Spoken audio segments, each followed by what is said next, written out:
talk about safety. I'm going to do the same exit. I'll be in an accelerated spin. Really, what do we want to see in this frame? You want to see me falling. Yes. And then I throw it. It's like, oh. Okay, let's do it, guys. Okay!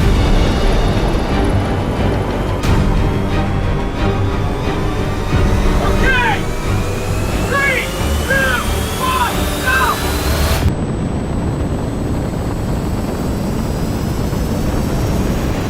I'm assuming that Tom Cruise is still doing a lot of his own action, right? I mean, looking at the trailer, like it's basically like within the first 3 seconds of the trailer, it's like, oh look, there's Tom Cruise doing the crazy stuff, right? That's still a major selling point for this franchise, right? And for this particular entry. Correct. Yes, that is worth the ticket price alone. Seeing him do these really, really insane stunts. There are 2 very particular stunts, actually. Well, he does a lot of crazy stuff all throughout. You know, at this point, they're not focusing on fight scene stuff anymore. That's kind of pushed to the back. Sometimes his team members get to do fight scenes, and you know that's not really the point of any of this anymore. It's really about him just doing these death-defying things that are in the air or underwater. When I think about the earlier entries, it's been a while since I watched those movies. I don't remember them being like too heavy on the fight scenes. It was the second movie that actually introduced a fight scene with him fighting some guy in the beach. You know, that was John Woo's movie. Because Mission Impossible 1, pure espionage thriller with some action beats here and there. And then from there, I think every movie started to just pick up little pieces from each other and started saying, oh, okay, the series is now doing this. Let's continue that. The fight scene that everyone is going to remember is him fighting Henry Cavill and that one guy in the bathroom. That's an excellent fight scene. They're never going to top that, and I think they kind of realized that they won't. So the fight scene quality has just been like, you know, like they're there when they need to be. I mentioned in the last movie, I kind of hated the fight scenes in that one. They're just not good in my opinion. They're fine for what they are, but for a movie of this budget, I don't think they're very well done. So in this final movie, I think they realize, it's not the point. Yes, we have to have struggles every now and then with characters, so they're going to fight, but it's not a fight scene anybody is going to remember, honestly. Gotcha. Yeah. But I mean, you still get your action spectacle. I mean, there's all the stunts.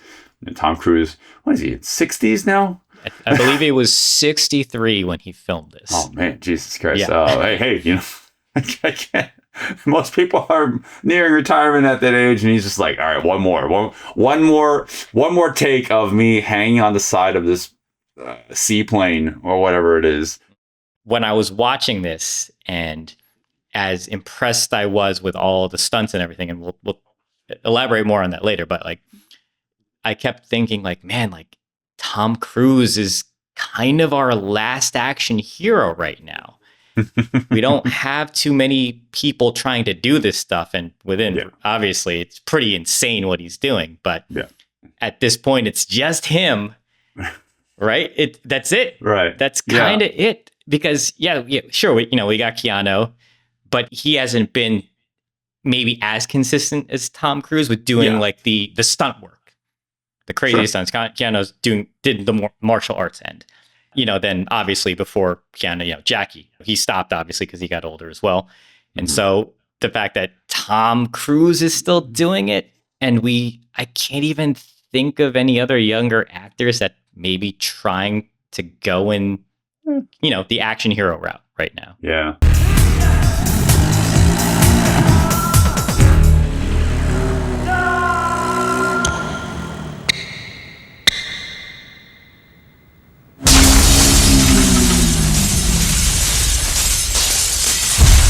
I don't know if it's the movie's a little meta on itself. It's like talking about AI and everything. Like the whole premise is about AI, and that also, since speaking of AI, like now we live in an age of digital deep fakes and such, and digital trickery.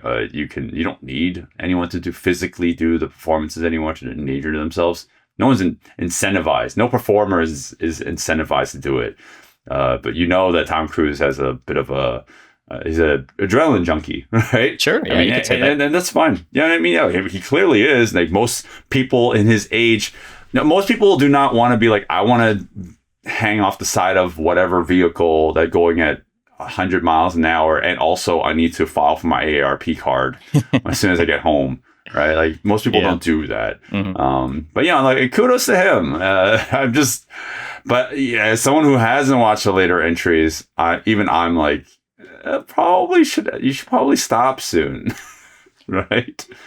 I would say maybe for the benefit of his health, sure, he should stop. But once he stops, then it's like the end of an era, I guess. It would be an end of an era because we don't have any major Hollywood stunt actors anymore. It's all stunt performers, hiding their faces, obviously, as they generally do. But who's going to step up, right? Who's going to be the next big action star? Everyone is just kind of aging out as these films go on, and if he stops, then that's kind of it until we wait for the next round of young actors to maybe fill in the shoes.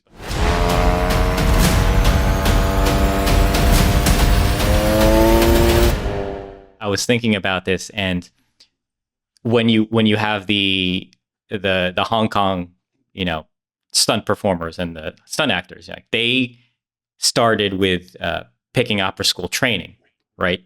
That turned into them doing, stage performance, and they transitioned into movies at this like kind of perfect time. And they became action stars. Jackie Chan, Sammo Hung, Yoon Bio, they became action stars, but they were trained at such a young age that they became just these amazing physical performers. Now, I don't know if any parents would ever send their children to a stunt academy. Does that even exist for children? I don't even think so. So we're going to need, adolescent gymnasts who maybe have an inkling to be actors or actresses. And then maybe like we get our next action star, heroine, right? Right. I mean, everything's a product of its time, right? I mean, Tom Cruise, thank goodness he's willing. He's just has balls of steel, and also he happens to be a good actor. So it's like, and he has a leading man presence to him. Yeah. All those things just happen to fit into this perfect bill. Most people can't do that. And also, like you're talking about like certain performers who actually rose to stardom, and they do all these things like the Jackies, like of our time, or of their time. It's like, you might not get that anymore. You might get someone who's like a jack of all trades in a lot of ways, but like, it's still a crapshoot if they can, be rise to stardom like that, right? Yeah, indeed. Yeah, but that's just like the sad reality of what it is to be an action head like you and I. Is like, I don't think it's just not really going to be a reality going forward. So it is bittersweet to think of it like that. Right. I mean, that's not to say that other countries aren't doing action cinema, but I don't think a lot of them are doing the crazy stunts that he is going for. Yeah. I mean, we had Jackie Chan, but he transitioned to America, and then Tom Cruise was still doing it. And as Tom Cruise has gotten older, he's like trying to keep outdoing himself. And that's great. That's great for action fans, for stunt fans. What the hell is he doing? I find it best not to look.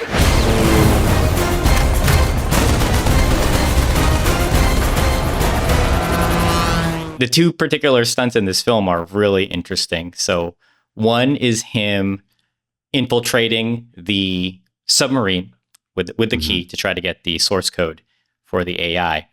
And it's great because the submarine obviously is at the edge of a cliff underwater. And so it's going to fall over, right? So he goes into the submarine. It looks very real. I'm sure it's probably all a real set.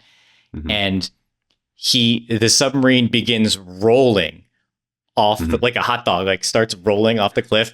And so the entire set is spinning while he's trying to center himself. And you have all these missiles kind of coming down off of their holdings, and he's trying to just escape with his life. It's really, really impressive to see. I think the problem is it's really dark too. Okay. I mean, that's a shame. That because it kind of has to be for the set. I wish they kind of found a way to maybe make it a little brighter, but I mean, for the most part, it's like amazing to see. Shooting underwater bears always a sense of danger. The big set piece is him hanging off the plane, and it's funny because we've seen him hang off a plane before in one of the movies, and it's just the plane literally takes off, and he's just like just hanging for his life. And then we've seen him hang off of a helicopter, and that was great too. Yeah. And so they just really got him in this biplane. It's actually him and the other actor, Isaiah Morales. They green screened out the actual pilot for the bad guy's plane. Sure. And so it's actually a lot of his real takes up in the plane, just like laughing at Tom Cruise, like trying to fall off and stuff like that, which is pretty entertaining. That's amazing. But it's just insane because the idea is he's trying to get him off the plane because Tom Cruise is like hanging for his dear life. And so the plane is just spinning around and you see him holding on and trying, essentially going 0G at some points because the plane is doing like a barrel roll essentially, and he's stuck between the two wings. It's insane. If you like Yoon Bio's stunt in Righting Wrongs of him calling off, dangling off the plane, this is like essentially like a love letter to that, and then going overboard because you just spend so much time with him hanging off the plane. It's insane. Like I said, it's essentially worth the ticket price alone just to witness it. I miss the goofiness of John Woo's second entry. I God. actually remember that one. I'm like, this one's so silly. And I remember that final fight being just like, what is this? What is this? It's so awkward. But just to wrap up this latest and possibly last entry, recommend that, right? It does recommend. I mean, for example, you haven't seen the last one, and you probably haven't seen a bunch of them. Yeah. So it's hard to say to you to watch it. Yeah. Because then you'll just be kind of lost. Oh, really. Sure. Absolutely. Yeah. No, you have to be like a fan at this point. So you kind of have to watch at least the first one. I mean, maybe not. Yeah. I think you just kind of have to watch the one before this.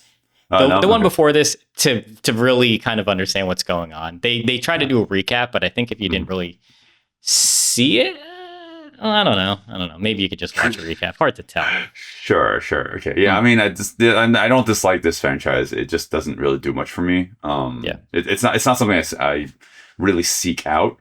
Besides, obviously, Tom Cruise's putting his life in danger for these stunts. I'm always for that, but something about these movies, like especially with the way that it like varies in terms of quality. And I know for a fact that the later entries, like they definitely like found a formula, or like they're trying to always one up themselves with that formula. But like the early entries, I'm like, these are borderline campy. So So in the later entries, it all became directed by Christopher McQuarrie. And I think maybe that's kind of what happened, at least in my mind. So before that, every film had a new director. And I kind of like that idea. Oh, every director is bringing a different style. And then once Christopher McQuarrie came in, I think he found the good rhythm that Tom Cruise was like, oh yeah, no, let's keep with this guy. And so it, like, no offense to him because he does a great job with this movie, but I don't feel a director style from him so much. It's just like him knowing how to steer this extremely complicated ship of actors and stunt stuff. Like I feel like I don't get style from him that I can tell anyway. Well, we don't have doves, and we don't have doves in a church. Yeah, I mean, there's no jousting with motorcycles and jumping into the air and just slamming your bodies and explosions and no doves. Yeah, that's a shame. There's no doves.